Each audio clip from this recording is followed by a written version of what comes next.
ambientals i unes altres coses que es diuen serveis. I si el servei d'avifauna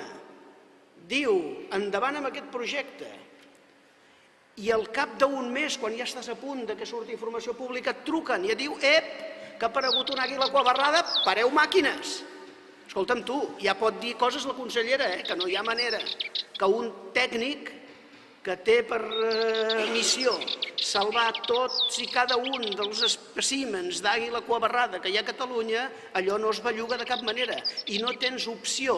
ni tan solament de fer una proposta de mesures compensatòries per agafar aquella àguila en qüestió que diuen que ha vist algú i que per tant és un problema, però no està documentat clarament que existeixi allí, fer unes mesures compensatòries que permetin traslladar aquella àguila a uns quants quilòmetres de distància,